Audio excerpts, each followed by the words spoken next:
উনি এটাও বলছেন শাহাদাতের আগে আমরা যখন দেখেছি যে আমাকে ওরা ফাঁসি দিচ্ছে, হাসিনার বাপের ক্ষমতা নাই যে আমাকে এখান থেকে ফিরে আনতে পারে।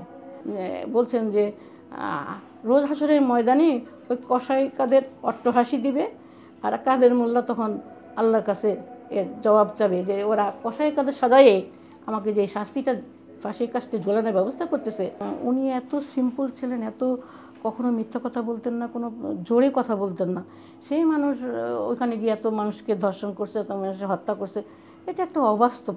আর ওনারা যে আসলে তো খুব গৃহস্থ ফ্যামিলি, তারা তো ওইভাবে ঢাকা শহরে ওদের আত্মীয়স্বজনই ছিল না কেউ। মোহাম্মদপুরে তার দূর সম্পর্কেও কেউ নাই কোনাও। মোহাম্মদপুরের যে নাম দিয়ে যারা এই কেসটা সাজাইছে, এটা তো মিরপুরে না, মোহাম্মদপুরে না, মিরপুরে। তো এটা একটা আসলে মানে নাটক তো অনেক রকমেরই হয়।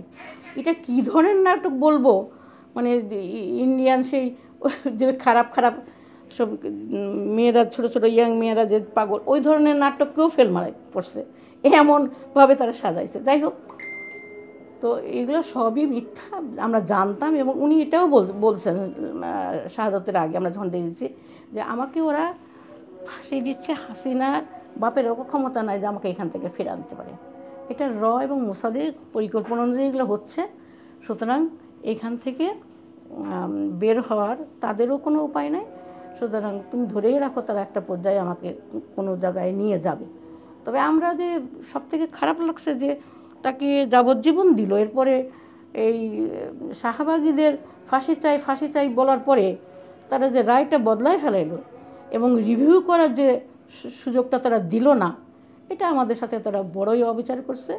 ওনার সাথে তো করছে, কসাই কাদারের সাথে উনি আগেই বলছেন যে রোজ হাসরের ময়দানে ওই কসাই কাদের অট্টহাসি দিবে, আর কাদের মোল্লা তখন আল্লাহর কাছে এর জবাব চাবে যে ওরা কসাই কাদের সাজায়ে আমাকে যে শাস্তিটা ফাঁসির কাস্টে ঝোলানোর ব্যবস্থা করতেছে, এটার জবাব তারা আল্লাহর কাছে দিতে হবে। উনি আসলে আমি একান্তে ওনার সাথে কোনো কথা বলিনি, ওই সবার সামনে যা কথা হয়েছে ওইটুকুই, ওই যা বলছেন ওই সবাইকেই সামনে রেখেই বলছেন যে তোমরা উঁচু উঁচু বিল্ডিংয়ে তাকাবা না, তারপরে যারা এই কাজটা করছে এই পুলিশ প্রশাসন, এরা তো হুকুমের দাস, এদের কোনো ওই নাই, এদের সাথে খারাপ ব্যবহার করবে না। আমি আল্লাহর উপরেই ছেড়ে দিলাম, আল্লাহ যদি চান তো